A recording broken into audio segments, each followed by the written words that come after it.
I'm here today with James Cook. How are you doing? I'm very well. So, James, you are a coach, a business coach, and your company is Next Level Coaching. Yep, Next Level Coaching and Performance Improvement. Excellent. To give it its full line. Cool. So listen, give me, I've known you obviously for a couple of years through a kind of networking group that we're both members of. Give me, for the kind of viewers and listeners, give me a little bit of your background and how you came to be a coach. Yeah, so I kind of fell sideways into this life because I did languages at university. I did French and Spanish, and the idea was to become an interpreter. And through a couple of events, one of which was one of the tutors actually on the master's course saying that she felt like I'd be more of a speaker than a interpreter of words, which was interesting to me, and I didn't really get at the time. And then the simple thing of not getting on the course made me sort of go, okay, maybe I don't want to do this, and then but didn't know what I wanted to do. So I moved to London, where my family's originally from, got the odd job here and there. And then I ended up going to work for a company that did and does sales programs. So they do sales training, but also help those companies get revenue. And there I met a guy who was a very scary dude. He was a former Swedish paramilitary. He's not going to mind you. He's not going to mind you saying that. No, he's not. No, unfortunately he's no longer with us. But okay. He is the reason that I'm coaching. Right, okay. So he's very, very important dude to me, by the name of Per Rune. And so I met him, and we would work in pairs on these programs. And what I noticed was he kind of elevated people around him. He would just, through his way of asking questions, his way of dealing with them, he would just he would bring them above what they thought they could do. He brought out more of them than they even knew was possible. And we were talking about it one day, and I said, like, "What, how are you doing this?" He said, "Well, I'm a coach," and I didn't know what that was, but he told me about coaching, and he was doing a course at the time, and I was looking for something to do at the weekends, so I thought I'd give it a go. It looked pretty cool. And I went on this course, and it was, this word transformational is a big word, but in this case, it really was the case. Like, I went on this course, and I realized this was the piece that was missing. And so I went on this course, and I was working for a different company that did a similar sort of sales training, marketing, consultancy thing at the time. So I'd moved on, but I was still in touch with this guy. And the company I was working for was a startup, and it was doing okay, but not amazing. And so I knew that I wanted to do this coaching thing for the rest of my life. And so I set up Next Level, just a small side project, weekends only, nothing big. And it just grew and grew and grew. And recently I made that jump to Next Level full time. And I just love it more and more each time. It just, the learning, the helping people get to where they want to be, both professionally, personally, the magic I've seen it affect, the skills that I've been taught are just very, very powerful. And what's, if you were going to kind of, I guess, give it an elevator pitch for Next Level, summing up, what Next Level Coaching is all about, what's your kind of company ethos? The company ethos, the elevator pitch, as you say, is removing the barriers to high performance from teams and individuals. So you've got two basic ways of improving a performance of a team, a company, a person, whatever. You've got the application of new skills, stuff that they don't already know, and that's training. And then you've got the removal of barriers to a high performance. So you've got two sides of that upskill coin. So an example of a barrier to performance, particularly with, let's say, new managers, use them as an example, would be the imposter syndrome. You're promoted to this new position, you've now got people reporting to you, and you're terrified that you're not the right person, that you don't know anything, that people are going to catch you out, which is what imposter syndrome is. That will make you shrink. That will make you, it'll smoothen you out. It will make you play it safe. It will sort of dampen your authenticity, the skills that got you to where you are. And so you can teach all the management structures and skills and whatever, but until you remove those barriers, in my view, you're never going to be firing on all 8 cylinders. You're never going to be at 100%. So what Next Level does is it will do some of the upskill. We have some very, very cool, very qualified, very experienced people that do the upskilling, and I bring my experiences to the table when needed. And is that kind of is that cover sort of more traditional management training, or what would be considered kind of more traditional management training? No, it's not. If you're looking for management training, like a course, an official course, it's not that. It's more of the. It's more the mindset. It's another way I'd say it is we build the mindset of the leader that you'd want in your business, or the person that you'd want. And on the personal level as well, it's building that mindset of whatever it is that you need to go do what you want to do. If there's something that's holding you back with the way you think, your habitual thoughts, all that kind of stuff, that's what we're going to work on. So it's the softer skills. There's an element of the hard piece, but it's not training in the more formal sense. That's actually one of the reasons that people kind of are turned off from it, is they think it's going to be that, whereas it's a much more in-depth, emotive, powerful experience. Okay. And so is it kind of, I mean, something that seems to be in a lot of big business that I've experienced, something that seems to be lacking, and a big complaint, is a lack of emotional intelligence. And you have incredibly qualified people who technically can do the job, but just can't work with staff and can't communicate properly. And it does seem to be that's kind of that's like almost an endemic problem in big business. And is that something that you cover? Yeah, absolutely. It's one of the reasons why people come either themselves under their own steam and money and motivation, or we get brought in to work with a team. And that's always the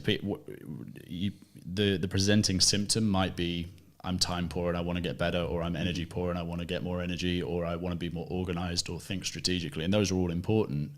But the cause of it is this emotional intelligence piece, is that self-awareness piece. All right, well, what makes you not bad, but what makes you not great at time management? What makes you spend energy on things that you shouldn't do? And it boils down to that self-awareness piece. Like, what are my weaknesses? What are the areas? What are the strengths? What are the pieces that I need to explore within myself? Create tangible strategies for. It's not just a deep conversation. It needs to have some output, and it does. So it's very much holding them to account to change. But it's taking that deep dive into those conversations that are difficult and not surface level business speak, as I call it. You know, one of the things that really puts people off when they first come in, or throws them a bit, is that they don't have the answer to the question I'm asking, and that's what I want. They're allowed to say I don't know, because that's where my job begins, is to sort out the stuff that you don't know, help you reflect. The stuff that you do know, we're trained to have the answer for everything. So, but that's not the job of the coach. The job of the coach is to sit there and force you to really think about the things that you don't spend time thinking about. Yeah, because one of the big misunderstandings, as I see it, about coaches is that they will come in and tell you what to do, and it's my understanding that it's more about giving you asking you the questions which allow you to go, actually, I now know what to do. I figured it out myself. Because I'm imagining you go in to see a lot of people and you can't possibly have all the answers. So the first thing you've got to do is sit with them and work out exactly what their unique issues are. And how long does that? If there is a typical sort of course or amount of time that you will spend with someone, how long is that? So I won't work with someone for less than 4 sessions. How long's a session? About an hour, hour to 90 minutes, depending on the nature of it. And typically those will be once every month, because a lot of the stuff, it's kind of like working a muscle. Like, you can lift weights one day and then lift weights the next and lift weights the next, but you need to let it recover and kind of strengthen. What's interesting though is, I was talking to one of my clients about this the other day. I was working with this team, and session 3 is where the magic's at, man. Like session 1, if people have had coaching, they know what it's about, and so it's not weird to them, but we're just scoping out, okay, what are the larger, longer term things. Session 2, but if they don't know what coaching is, which is usually the case, it's mainly me teaching them how to be coachable. Then you get into session 2, which is the first piece, and that's all cool. And then session 3 is where the walls come down, the pretending stops, there's more authenticity in the room. We can get into the real weeds of it, and that's where the magic starts to happen. That's where people go, oh, actually, this is really cool. You know, I felt something there. Yeah, because there's a big difference between, I guess the other thing is that there's a difference between someone that's asked you personally to come aboard and coach them, and someone that's been told by their Hugely. management that they need to be coached? Because that's got to be tough, right? The tough Or tough for you? Yeah, tough for me. Well, I'm used to it because the sales training that I did and still do sometimes usually would be a lot more consultative, and by that I mean telling rather than asking. And so you're dealing with people that really don't want you there. I'm a younger guy, a lot younger than a lot of the teams that I would have trained back in the day. Yeah. So I'm used to the, hey, I don't want you here vibe. And the coaching thing is not that, because usually it's gone through some process of buying with the team. So it's not that they don't want it, they just are not sure that it's for them or whatever. They certainly, as you say, they're not the ones to bring me in. Yeah.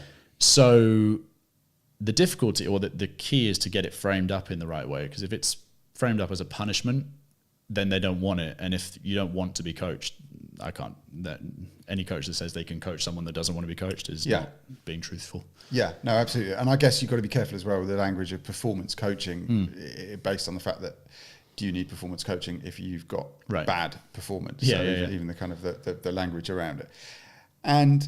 But I'm guessing that not everyone, is it fair to say that there are some, let me reframe it. Can you coach anyone, or is it a case of the person has to have a certain amount of openness to being coached? Because we've all met people throughout business, over the years who you're like, you're not going to change that. No, you can't coach everyone. It's interesting. I think about this a lot. Is anyone can benefit from coaching? Yeah, but for sure, not everyone can be coached. And the main distinction is, are they open-minded or closed-minded? If they have all the answers, if they know it all, no, I'm not going to waste their time. They're not going to get anything from it because they're done in terms of their personal growth and whatever. And good for them. They've got that confidence and fine. But the ones that a lot more people than I thought when I set out on this journey want that coaching, want that not upskill, want that discovery, that self-reflection piece. They know there's something more they can be doing. Yeah.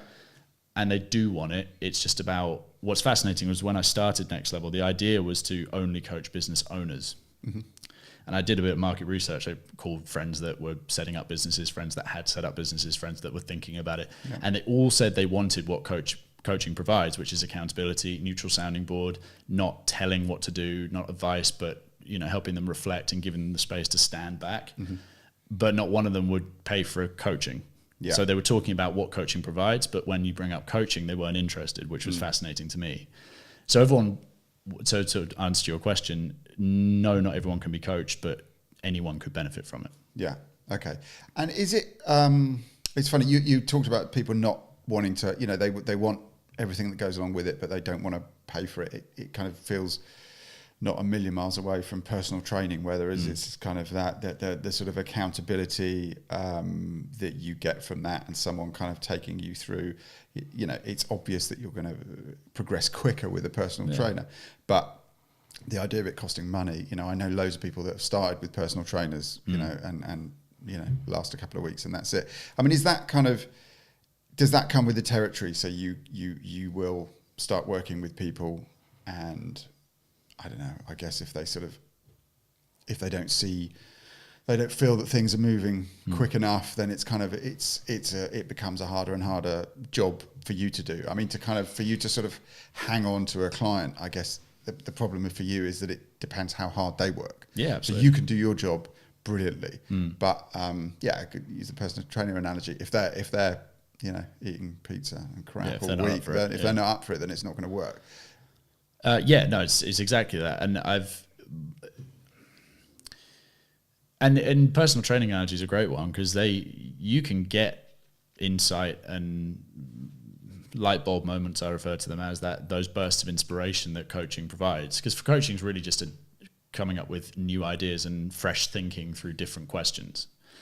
And so you can do that on your own. It's not. Coaching is just a way. It's a quicker, deeper way of doing that. Just like personal training, you can go to the gym yourself and you can do all the stuff. The difference is when is keeping that objectivity when your muscles are killing you and you just want to go home. Yeah, and it's also knowing exactly what to do. So knowing what muscles to work. Yeah, exactly. And I think the business side of things, it's interesting. Your original idea to focus on business owners, because that's where I first encountered coaching was as a business owner. And it's funny, as a business owner, you always think you're going to know it's your own business, so you're going to know exactly where you want it to go and exactly what you want to do with your company. And actually, a lot of business owners will start the company, and then it's all about just, can we make money with this? Can we make it work? X amount of businesses fail within the first year or 3 years or whatever.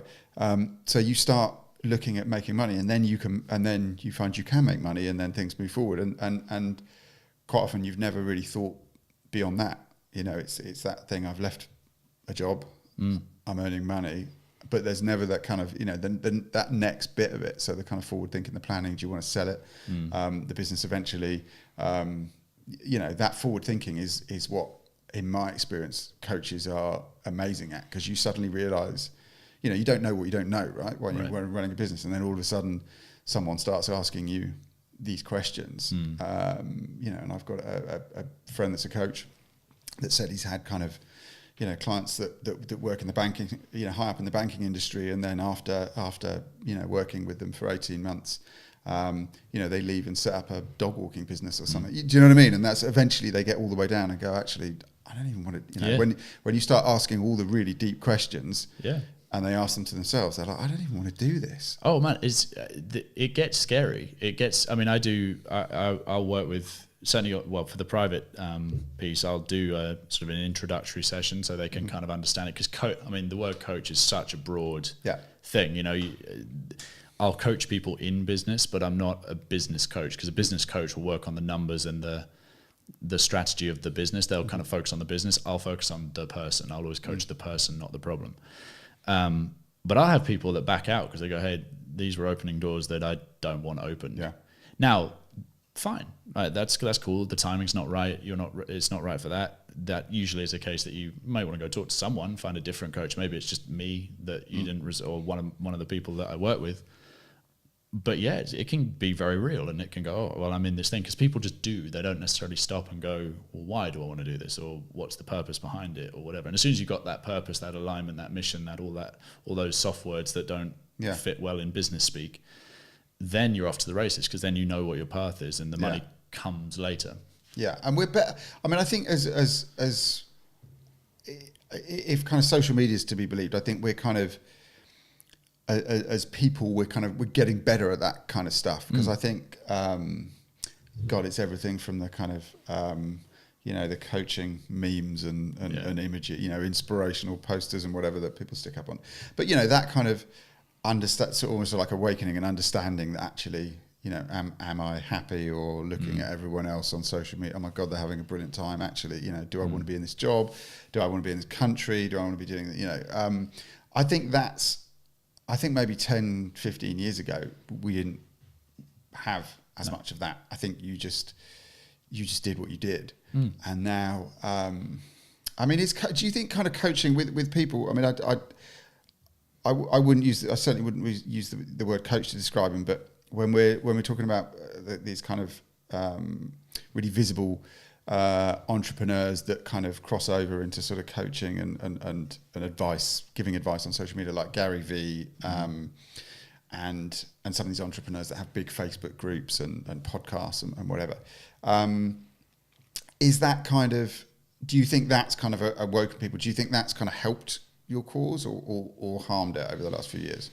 I think it's helped, but there's a bell curve to it. Like it's a bit of a pendulum swing. Because I think it's great to ask why. I think it's great to ask, what do I really want to be doing? Do I want to be here? Do I want to live in this country? All this kind of stuff.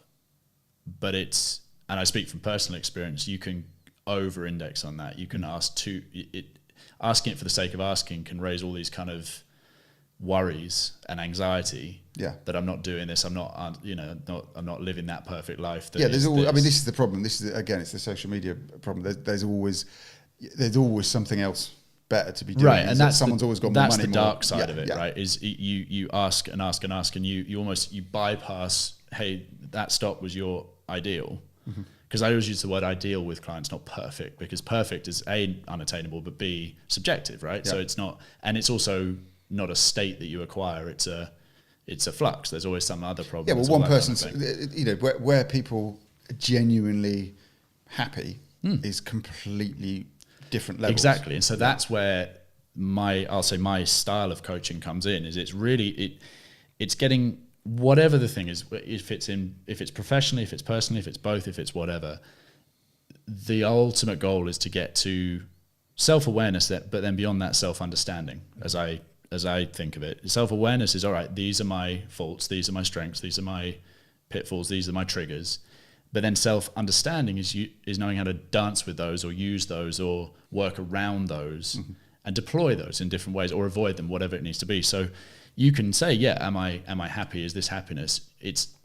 And that's where Gary Vee saying chase this, or whoever else saying chase that or do this, is great as a primer.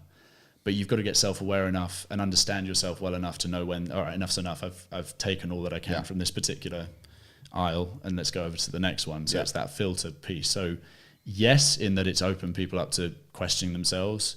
No, in that unless you do it discriminately, it can kind of do too much, and then just leave you with that anxiety. Exactly. And it is that kind of anxiety around it. Like I say, that kind of I should be doing, I should be doing more. I should be doing, I should be better than this. But and I think that's kind of. I mean, people kind of blame everything on millennials, but I don't know the millennial thing of that basically via social media, via the TV and internet at large, and all the talent shows and Love Island and everything else, and this, and I even see my 12-year-old son affected by this idea that actually it's not that. Well, it can't be that. It's not that hard to make money. This kid's sitting in his room, earning millions, playing computer games. This person's been on Love Island and now they're kind of on GMTV making loads of money. It's giving out this. I don't want to go too deep into this, but it's giving out this kind of false anyone can do anything, which is a lovely idea. And again, it's kind of, I think it's maybe emphasized or maybe pushed a bit too hard by some of these kind of online coaches and entrepreneurs. And it's not. God, I wouldn't want to hold anyone back, but equally, it's not realistic. And actually, by doing that, you're just getting. Aren't you just potentially creating millions of really unsatisfied people who maybe don't have the ability to do more than they're doing? Another sort of mentor of mine, he taught me a lot of what I know, and we spend a lot of time talking about this kind of stuff. He's got this near obsession with potential, with helping people realize potential, and my thought on that is everyone can't do anything, but everyone can get to they can achieve their potential, whatever their potential may be. And I think with that comes an inner peace and all that kind of stuff. The struggle I have with all of that, the brand of like the perfect thing and you can do anything and all this kind of stuff, is they leave out the bit where, oh, by the way, it's really hard work. It's this, we have I mentioned that I do jiu-jitsu. One of the things I love about jiu-jitsu is it's unhackable. There is no app to get to blue belt, purple belt, brown belt, black belt any quicker than the amount of effort you put in. And you, as a business owner and guy that's been in the game for however long, a long time, so you've stood the 5-year test, right, where most businesses go out of business in the first 5. It's bloody hard, I'm guessing, right? You had to really work at it. But that's the piece that's swept under the rug. And this is credit to Gary Vee, where he goes, no, you just have to work really hard and then you can do it. Yeah, and I think that's kind of, and I think that, I mean, the hack thing, I think is I think history will look back and go, what the fuck were they thinking? Right. Life hack, the hack thing, I think has probably caused, lost people a lot of money and caused a lot of unhappiness, because it's this idea that you can hack business and life and I'm not saying you can't hack anything, but the good stuff, it doesn't, the guys telling you that they can hack stuff that you can hack business, you can make X amount, it's bullshit, and they're basically lying to get you to buy something. Yeah. It's it will be a pyramid scheme. It will be just bollocks that you're paying money for nothing. Yeah. Or a really feeble internet course of some sort. Some things are absolutely up for being hacked, right? Yeah. Hack the shopping, right? Get the old app, Tesco's done. Like, I'm all up for that. But the hack, I mean, the example that springs to mind right now is one of the the investment fund apps. Mm-hmm. Just every time you spend. I love the idea. I mean, I've spent my fair share of money on hacking stuff. Mm-hmm. Doing the easy thing. But it can't be that. If it were that easy, really, is it worth it? Is it? Well, I saw. Do you know? It's really funny because I saw there's one of the trading apps that it might be one of the things you're talking about, but one of the trading apps that advertises a huge amount online. Right. And I won't name names, but they're now basically the financial FCA or whoever's in charge of them is making them put a little line at the bottom, which basically shows the percentage of people that lose money on that app and that system, and the figure's 78%. And funnily enough, I was looking the other day, and I googled a couple of other of these kind of trading companies, and actually 78% is quite low. Like most of them were sort of in the 85s and things like that. But again, it's like the advert is the advert you see is kind of just go online, copy this guy's trading like that, and unfortunately there's enough people that don't get the whole, hang on, well, if it's that easy, do you not think everyone right? And so great that they're showing the downside. I mean, I'm sure it's in really, really small print, but it's really small print. Yeah. But if you want to go do it, then fine. But it's like, if you want to go start a business, awesome. Have at it, but know the risks, know the whatever, know the thing. If you want to go jiu-jitsu, like if you want to go get to be a black belt in that, know that there will be injuries, know that it will hurt, know that whatever. Have the complete picture. I think that's part of what coaching helps people do, is to stand back and see the full picture. I'm not a motivational coach, far from it. I mean, one of my coaches once came to me and said, I need some motivation. And I completely cribbed Gary Vee's thing and said, well, you're going to die at some point. You haven't got all the time in the world. And he thought he was going to go away all buzzy and positive.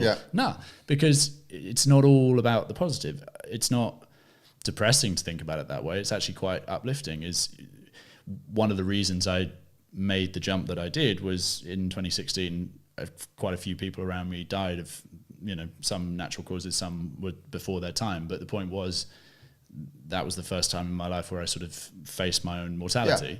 You go, all right, I don't have a lot of time, so let's celebrate the now.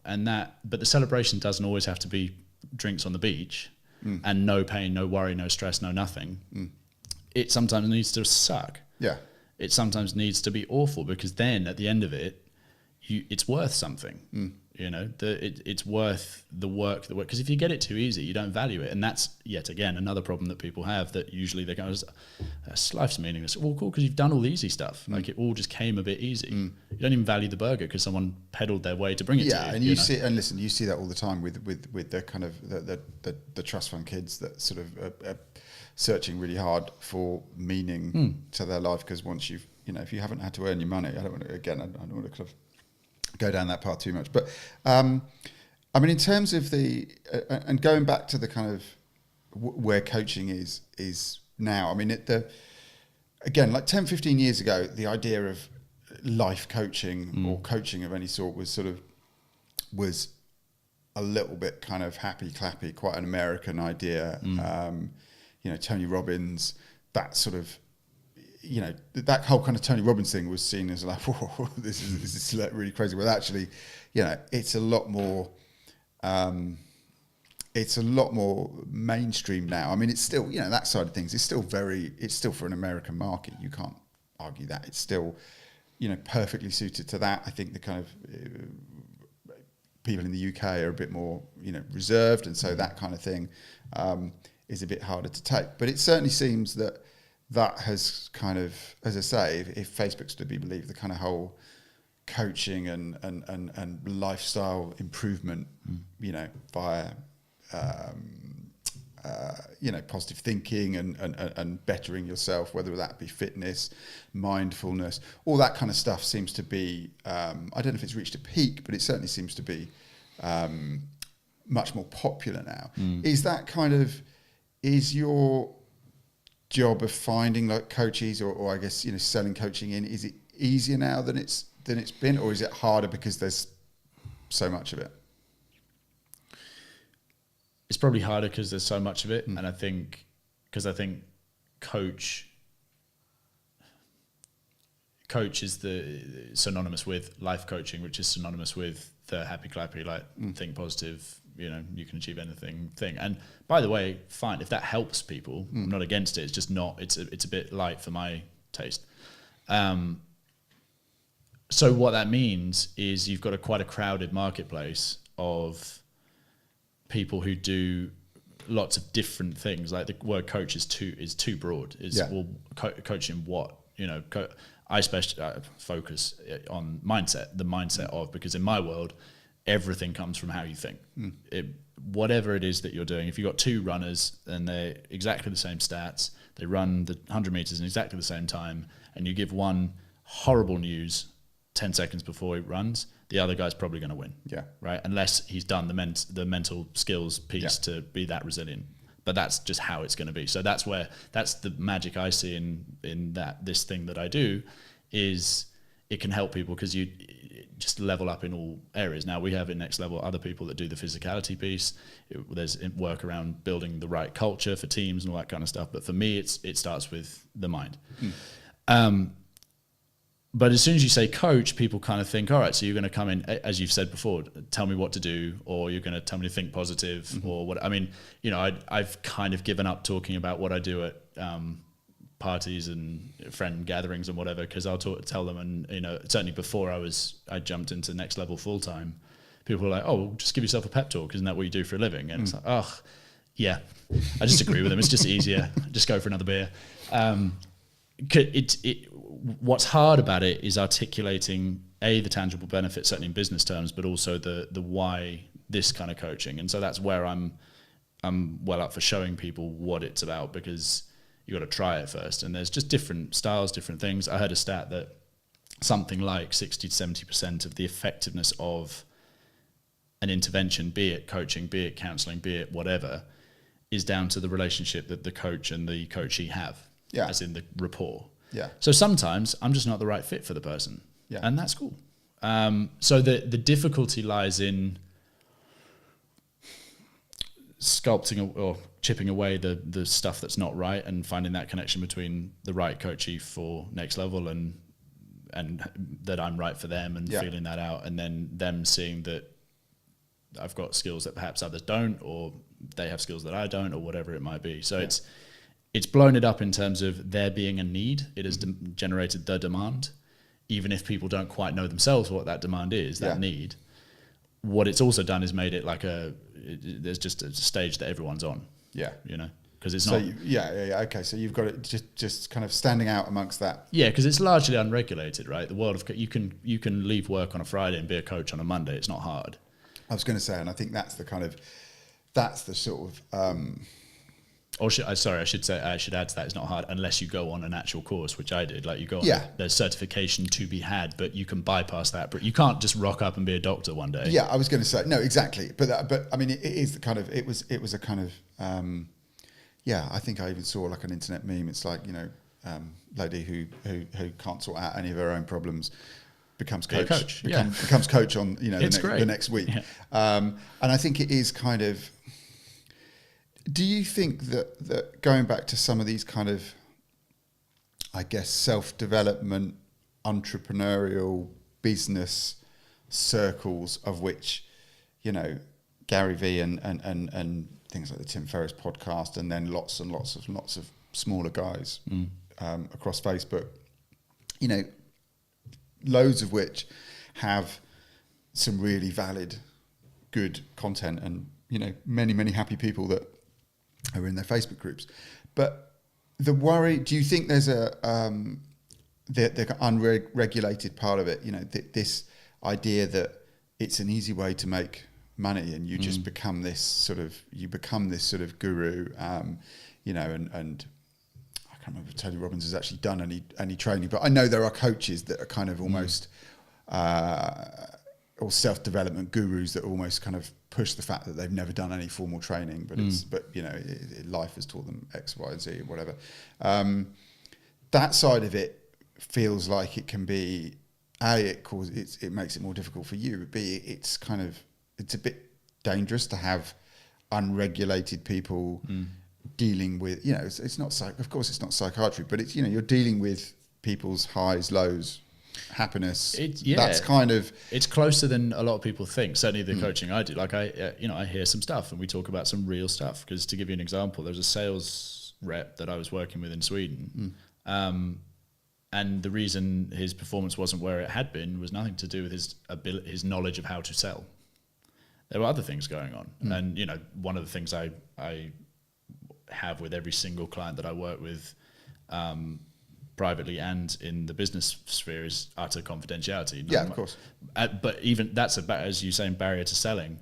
Before we go any beyond the initial pitch, I'll say, hey, by the way, I'm not going to the manager or to the stakeholder. Hey, by the way, you're not going to know what we talk about. Yeah. You'll know it's going well or you know it's going badly, and they can share whatever they want. But we're going to talk about real stuff, and I can't do my job if they think I'm reporting back to you. Yeah, of course. And so there, back to your question about who is right for coaching. The guys that get that are the ones that are going to have teams that are more willing to do that kind of stuff. The guys that don't get that, it's cool. I can refer you to someone else.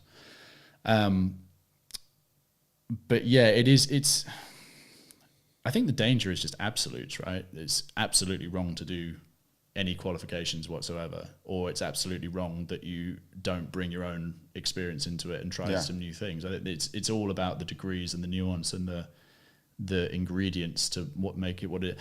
If a coach comes in and they start advising, they're not a coach, number one, because a coach only asks questions. It's a consultant that tells, and that's perfectly valid. Sometimes you need someone to come in and tell you what the plan of action is. Yeah. Then you've got training, which is mainly telling of new skills, a little bit of questions. Then you've got a mentor who will ask you a lot, but also guide you. And then you've got a coach on the spectrum of asking and telling.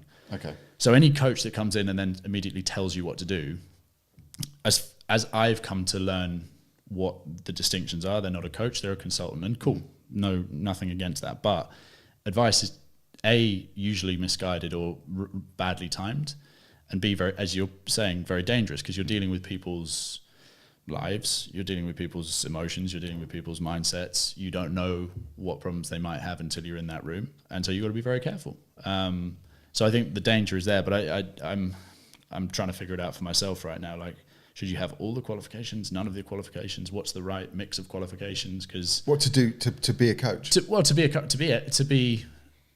Particularly to be a coach, I think to be a coach, you should have gone to through some sort of program that has some sort of certification attached to it. The way it usually works is there'll be a coach school that doesn't do the accrediting themselves. They'd be affiliated with a body that does that. So the one I went to was affiliated with the Institute of Leadership and Management. So it was I'm a certified level 5 coach and mentor. With the ILM. So there's that certification. And to do that, I had to do assessed hours. I had to do essay work. I had to do an assessed session with my mentor in the room, making sure I was doing all the right ththings. You go into the ethics of it. You go into the how to do it. You sort of make a business plan as to how coaching could be used in the workplace, because there's a professional slant to the one I've done. Right. But the tools I was taught can work for the personal side as well. So there was a lot of work. Like, the process took a year. And so I don't understand. I suppose I don't understand how you can be a coach if you're just going in with your own viewpoint. How's that coaching? Yeah. You know, there might be some value to it, but that's not, you're not going in with tools that have been tried and tested by others that have gone before you. Yeah, I guess the sort of, Gary V's of this world are saying, well, I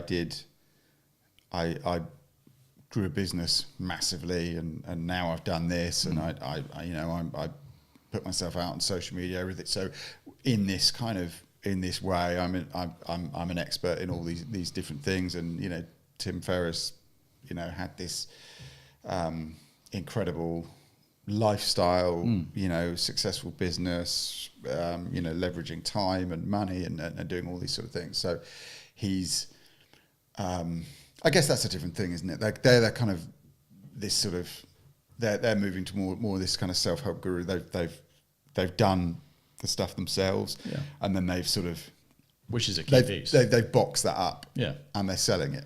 But I think they're two good examples, right? Because I mean, Gary Vee's like he's a strong character, he's a strong personality, but he'll be the first to say, I don't know everything. I know this, and I know this very well. And he's standing on a fairly hefty. I mean, what's he like? 20 years doing his thing. I mean, the various businesses. Yeah, I mean, he's particularly interesting because he really polarizes opinion in the business world. I mean, I remember talking about him, 7 or 8 years ago to people, and no one had heard of him. Right.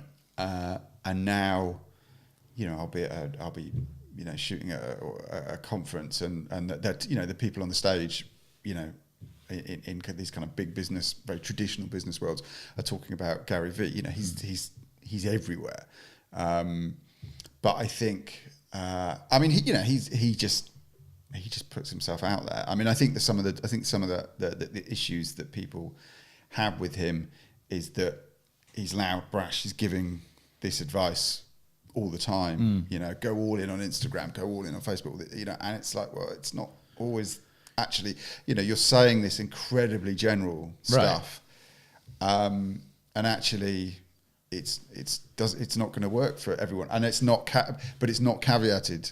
No, agreed. And so that's where, back to the earlier point about it's having the self-understanding to know, all right, I'm prone to over-indexing on this stuff because I like Gary Vee and I like what he's about. So I'm prone to overdoing it with that. So maybe I should go look at a different viewpoint. It's just about having the presence of mind, the awareness of what really ticks you into overdrive to go stand back. All right, that's a viewpoint. Let's go for another viewpoint. Because if we use example B, which is Tim Ferriss, he's very much about asking the questions, and he didn't know it was good. He didn't think that the 4-hour work week was going to be anything. In fact, when his editor, I think the story goes, when his editor called to say he was on the Times bestseller or New York bestseller list or whatever it's called, he thought she was joking, right?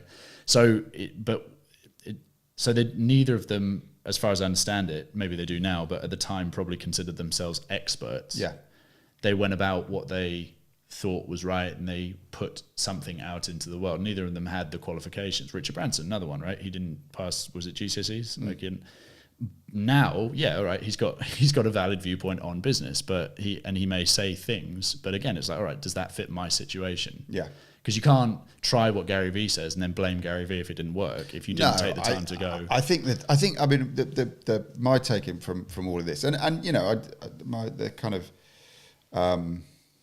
full disclosure, I've read a lot of Gary Vee's books. I've watched a lot of his podcasts. I follow him a lot. I like some of his stuff, and I think the best that you can get from all these guys is actually is just balancing that opinion yourself. Pieces, yeah. So read Tim Ferriss, read Gary Vee, listen to Tony Robbins, and actually pick those elements. There's some really solid. I don't sit making notes on this stuff. I probably should. There's some really great stuff, and I listen mostly. Mostly, I listen to the audiobooks. Yeah. So I don't have the chance to make it. I do it when I'm running, which is my new thing. Is like audiobooks when I'm running, which is like, it's perfect. But there's no chance to write anything down. But what I do get is sort of the knowledge that kind of builds up, and actually the real core messages in a lot of this stuff. Which is actually, when you dig down, it's not going all in on Instagram or whatever. No. It's much, Tim Ferriss' stuff isn't don't just rush out and get a virtual assistant. It's not. It's about more. His book is about a lot more than that. And actually, there's some brilliant, actual, solid business tips that you might be able to apply in there. But There's also some sort of life advice around, the mini retire, which I'm a massive believer in, is this thing of not working till you get to 65. Yeah, I've seen all your motivate videos. You've seen all my videos. Yeah, not waiting basically till I mean, retirement just worries me. The thought of it worries me anyway. So there's lots of things to take from it. But so I think that's kind of. But you take what works for you, right? You have you go. This is. But I know to do that. So I suppose what I'm saying is I know to do that, and I think, and I guess I'm talking about reading and looking at comments and things on some of these Facebook groups. People a bit. This going back to that idea of people thinking everyone can do anything. I'm seeing people who I think are losing money hand over fist, paying for courses and mentors and this thing. And coaches. Which is where it comes around to, but do you know what? Most of the time it's not. If it was ILM, official coaches, I don't think I'd be as concerned.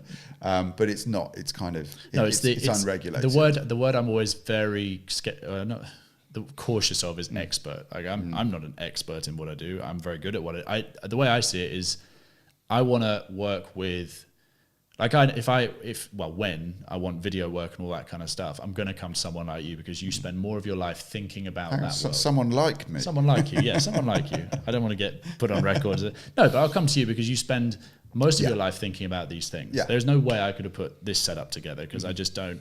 As I said to you when I walked in, I was expecting 2 microphones. You probably thought Pillock, right? Just basic. Because you spend most of your time thinking about these things. I spend most of my time thinking about performance improvement, mindset, all those stuff, doing some of the things that I talk about with people for myself, because it's not, not perfect. And any coach that says they are perfect and have arrived, I'm also skeptical of. So this expert piece and I've done it piece. Yeah. Great, you may have done it, but what else is going on now? We're all on this process, we're all on this journey. And what I've noticed is the real experts in life don't say they're experts, or they don't talk about being complete, or they don't talk about being leveled up. They talk about being students of their craft. Yeah. My craft is coaching. I'm not a master of coaching, though there is a title, master coach. You need like 1,000 hours, and I think that's a really cool title. But it's a craft, and you're working at it, and you're progressing. And I've got ideas, and I've got thoughts, and I've got opinions, and I share them. Some people like them, some people won't. Most will ignore them. And so I suppose what I'm saying, going back to the expert piece, is Gary Vee says his thing in his way, and so fine. And so then you need to decide for yourself, all right, if he's telling me to double down on Instagram, should I? Question it for yourself. Have that awareness, that presence of mind, which people don't always have. And again, it's not a judgment thing. It's just because we've got so much noise coming at us, it's pretty hard to stand back and go, all right, deep, quiet reflection, because the other pieces is not easy. Yeah. It's not that veneered thing of live the life of your dreams. It's not that easy. This comes up again. This comes up again and again when I speak to people, who are doing well in business and have been in business for a long time. It's not easy. It's kind of it's almost like it's simple, but it's not easy. So I always say to people, if people that are thinking of leaving full-time jobs and starting a company, if you've got a reasonable idea and business plan and whatever, making a reasonable living, probably, unless you're a top city banker, making a reasonable living from that is not difficult. Okay. But it's not kind of easy. It's not what I mean. It's not complicated. Okay. No. You do all these right things and it's kind of, but amongst that is lots of stress. And the first question people always ask me is, well, what happens if you've, get to the end of the month and you've not, in the early days when you didn't make any money, well, then I have no money and I can't, there's no sort of, yes, you build up if you're sensible, you make sure you've got a bit of a buffer, which should be a decent amount of time. It gives you the amount of time to sort of sort yourself out. But somewhere down the line, there's like, you're fucked. So, and that's not for everyone, but it's just straightforward, quite hard work and hard thinking in it, and actually that bit of it's almost like not difficult. You just have to do that completely. It's because on the basis of basic levels is where I start from with clients will be how, and this makes it sound a bit like life coaching, but it's not. But the fundamental question will be in what way can I help you make your life better? Or can I help you to make your life better? Yeah. You can figure that out with a pen and paper. Sit there. It might take you 10 minutes, but it's 10 minutes of silence with no phone, no social media, no YouTube in the background, no Netflix, no nothing. And you can find a million reasons why to not do that. Yeah. So that's where the work comes in. So it's not hard. It's not, as you say, it's not complicated. And I think a lot of, again, experts will overcomplicate it to make it seem inaccessible, which I disagree with. I'm all about that. Well, here's how it is. Here's the why behind the neuroscience and all that stuff. And I'm not saying I'm an expert on that either, but that's more complicated, and that's something that I'm on a journey to figure out more about for my own knowledge and all that kind of stuff.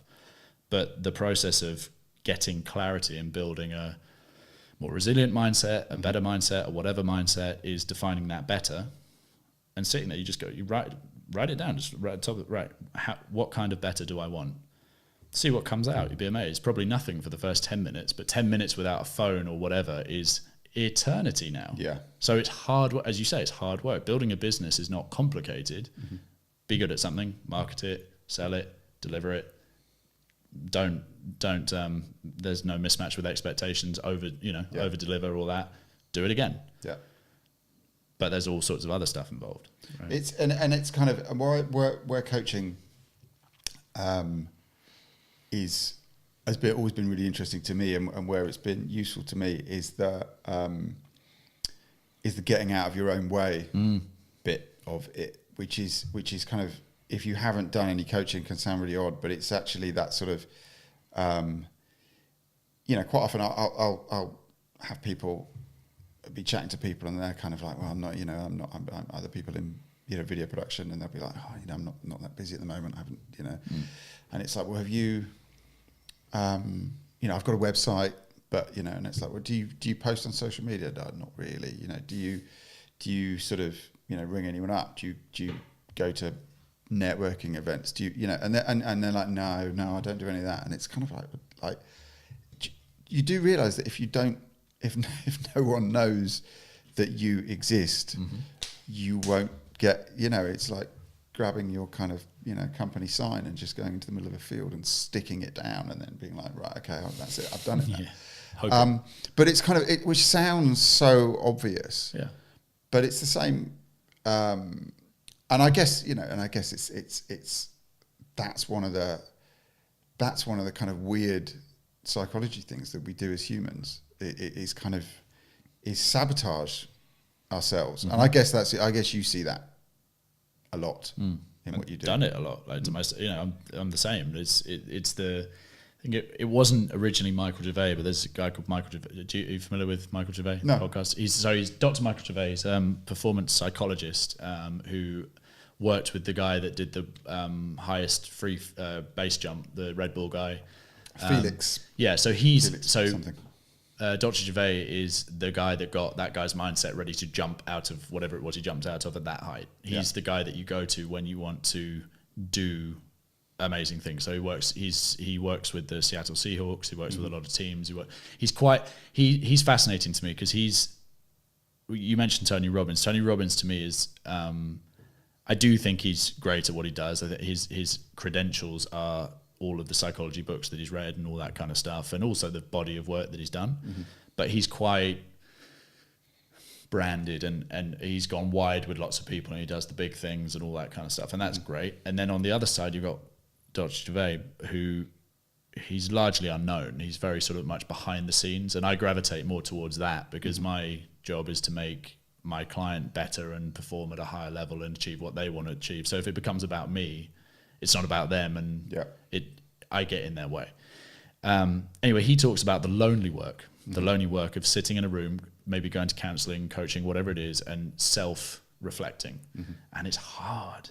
Like, it's really hard work, but it's all about these narratives, these, as you say, these I don't forget how you put it, like the ways we get in our own way. The way we sabotage ourselves. It's these narratives, these storylines, these neural patterns that we've come up with through life that say, oh, I'm not good enough, I don't deserve success, or I deserve to fail, or whatever the background thing is. And he talks about that, the lonely work, going and figuring that stuff out. And that's a part of what coaching is. All right, well, why don't you deserve to succeed? And just asking you and dropping you in it and not being the friend that comes, it'll all be fine. Or going too pessimistic and just being, talk to me about that. And letting them, the silence freaks coaches out because that's the painful bit. It's like, oh, I have to speak now. And it gets to a point where they laugh about it. They're like, you're not going to tell me, are you? I'm like, no, I'm not going to tell you. You've got to just answer it for yourself because that's the hard part. But I see it all the time. And that's why you bring in a coach to just hold up a mirror and go, hey, I've noticed this. We've been talking about this thing for 2 years now and nothing's happened. Do you really want it? Mm-hmm. For example. And seeing where that goes. Yeah. It's not, this is the piece about the coaching word that bothers me is it's not all positive and you can do it and all that stuff. I'll be like, why haven't you? What's stopping you? Because once we know that, then we can figure that out, and that's the removal of the barriers I mentioned earlier on. Yeah, because that's the kind of there was a clip that was circulating about 18 months ago, a Will Smith clip that he put up, because he's actually done, he's like, his stuff sort of pops up every now and then. He's actually kind of done some quite interesting sort of, I don't know if he, I've never looked into it, I don't know if he does any kind of, puts himself down as some kind of leadership or in any sort of, coaching way. But it was a really interesting video. He basically said, it was just kind of, iPhone piece to camera, and he was saying, but this guy came up to me in the car park and was like, oh, Will, man, I want your life. It's just like amazing. I really want, I want what you've got. I want everything. And he's like, man, he basically just, Will Smith then launched into it and went, look, man, you don't know how hard it is to get. I can guarantee you wouldn't do the work that I've done to get here. Like it goes back to what we were talking about earlier on. It's certainly for someone like that, who, I don't mean someone that's kind of had overnight success and gone from movie to movie just because they're the latest thing. He's had consistent, whether you like his movies or movie choices or not, but he's had consistent stuff, and it's like, he's like Dwayne Johnson. He's like the Rock, and Kevin Hart, the little guy. They work. You can kind of see where they've come from and how they're doing what they're doing. And actually, even in Hollywood, they're working really fucking hard. And actually, that's why they're doing. And okay, so like I say, some of the films are questionable, but they're going from one film to they're fucking working. It's that consistency. But they're working that arse. Or was it John Hamm who he was waiting tables for about 10 or 12 years before he got, I want to say Mad Men or whatever his bigger break was. Right. He waited tables for something like, he moved to Hollywood to be an actor, and he got a job waiting tables that he thought he'd be doing for 6 months. And he was doing it for, I'll mess up the number, but let's say 12 years. Right. Before he got whatever his big break was. I want to say Mad Men, could be something else. But the point is, I wonder, I have no science to back this up, but I wonder whether the term and phenomenon of overnight success really exists. Because usually, 9 times out of 10, if you peek a little bit behind the curtain, it wasn't. It was just, you only just heard about them now. And they've ridden that wave that they've built up over months, years, decades. I think that's a really key distinction to make. And I think there are overnight success. So basically, you've got this kind of, again, going back to kind of Love Island or not necessarily I'm a Celebrity, because that's kind of rehashing older celebrities, but Love Island, taking people from obscurity and then literally overnight, they're stars, and and okay, some of them might go on to kind of present for a while. I remember looking back at the kind of the stats of Big Brother contestants, and they all make an average of sort of £100,000, but then 95% of them have sort of faded into obscurity. Yeah, easy come, easy go, right? Yeah, but then you look at someone like, going into the sort of music business, you look at someone like Ed Sheeran, who, again, it happens a lot to musicians, right? And I think it really pisses them off when people think they're kind of, oh wow, you've suddenly had this success. And he's like, I've been around for like Yeah, 10 years. I've been here for a while. I mean, his story. Have you heard the whole? I don't know that I've heard thing? the whole of it, but I know there was, He was sleeping on in a steam vent or whatever. Jamie Foxx's sofa, and Jamie Foxx there's a really funny I've heard it. It's on story that he does. The Tim Ferriss. It is, right? Yeah. So he tells a really funny story about that. But even that probably came after years of him, because you don't just you don't leave home and then end up on Jamie Foxx's sofa. You've got to go through the. And I think exactly. So I think there's kind of a mixture of that was that sort of pushing, getting yourself out there again. That was the kind of the Gary V element of pushing yourself out on social media, YouTube, MySpace, whatever it was back then, and getting yourself out there. Plus, really, really hard work consistently. And there's just I think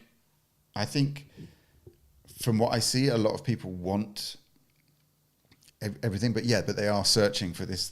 Going back to that hack idea, they're either thinking that it's hack or some kind of easier path to it, because that's what we're being told. Yeah, it's the I can't remember the author now, but the book is The War of Art. And it's a short book, and it's on the creative process, so it's aimed at the creatives. But I think it can. I recommend it to coaches from time to time.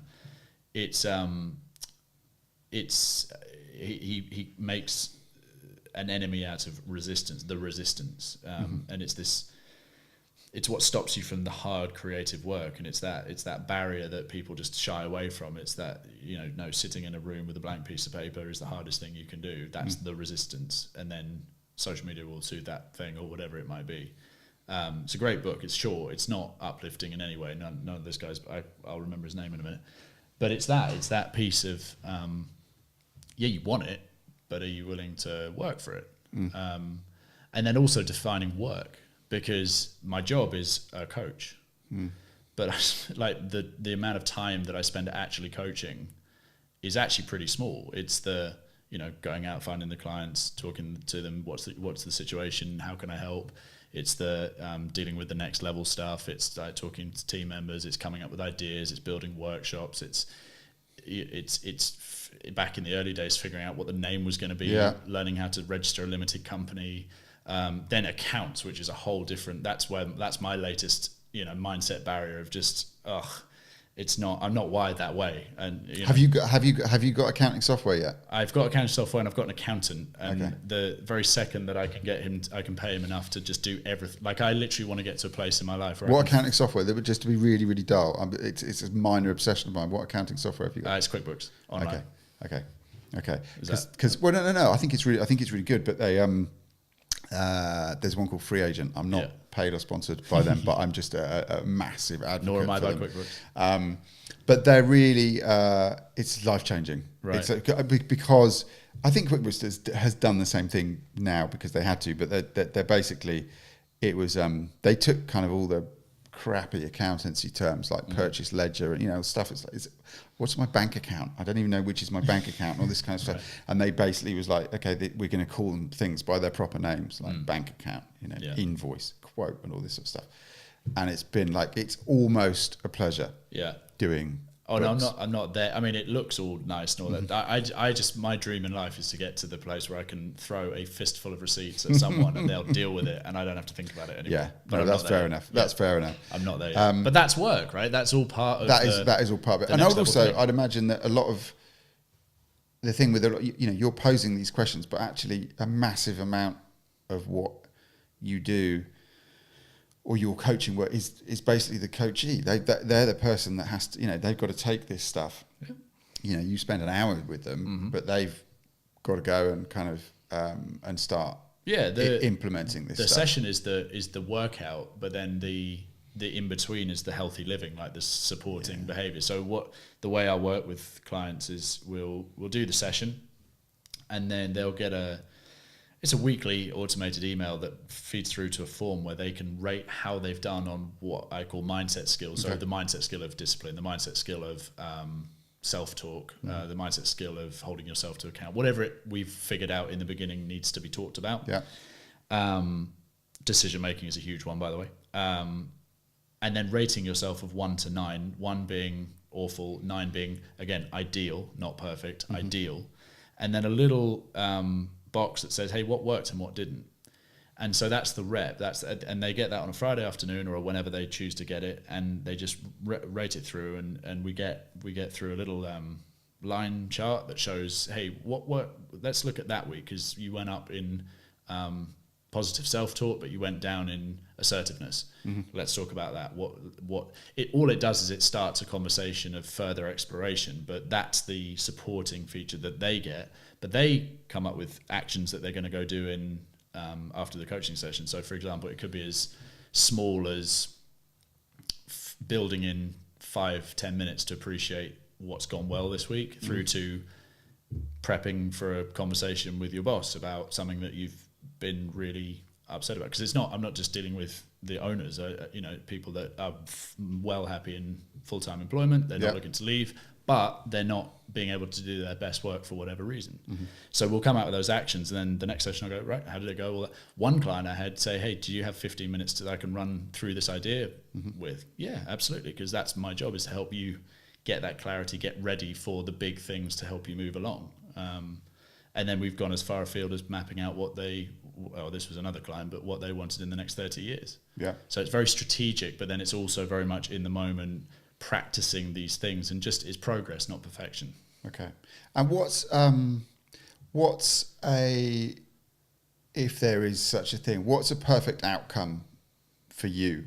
For me? Obviously, for you from these, obviously for the coachee, the person being coached, their outcome is completely different depending on what they've wanted to do or what their issues are. But I mean, is there kind of, you just hope to improve them in a certain way? Is it that you want to kind of, I guess, is it just that you want to leave them better than you found them, or is there kind of?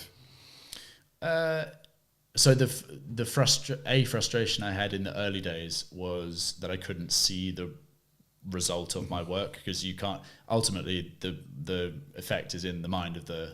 And if they're not a very expressive person, then they're going to go, oh, thanks very much. If you just and unless they come back, unless they come back, and which would be great. But the reward, the ideal is, and you can see it, you can feel it when someone makes that click, that light bulb moment I mentioned before, when they get that clarity and they just go, oh, that's it. And sometimes they might burst into tears, or they might just get elated and jump up, or it's when we've made a breakthrough that they've been trying to make for maybe years, and they have that moment of clarity. And again, you can see it. It's hard to describe it. You can see when someone's, oh, that's it. That to me is the best session that there can be. That's the thing that I love, because if I've had that myself. I've done coaching, or I have coaching. I've done counselling. I've done all those things to, again, remove the ways in which I sabotage myself, and I know what they feel like. Yeah. So if I can be if working with me can help bring someone that's a brilliant day to me, and that's where it gets ridiculous that this is my job. This is where work isn't work. Yeah. This is where I don't mind doing the accounting software, because it is all a pathway to doing this thing that I'm always going to do. I'm just always going to do this. Like whether I turn out to be horrible at running a business and I'm just going to be doing it at once a month on a weekend, or whether next level goes to where I want it to go, I'll always be doing this, because this is who I am rather than what I do. It's not a job to me, Awesome. Yeah, that's it. Yeah, I love it. Cool. Awesome. Well, listen, I think that's a perfect roundup of what you do, and probably a good point to wrap this up. Sure. If someone wants to get in touch with you, I'll put a link in the description of the video. But if someone wants to get in touch with you, just head to the website. Head to the website, www.nextlevelcpi.com, and there's a way to send a request for a call or a follow up through there. Head there, you can see me, you can see the team, you can see what we're about. Website. Awesome. All right, James, thank you very much. Thank you, sir.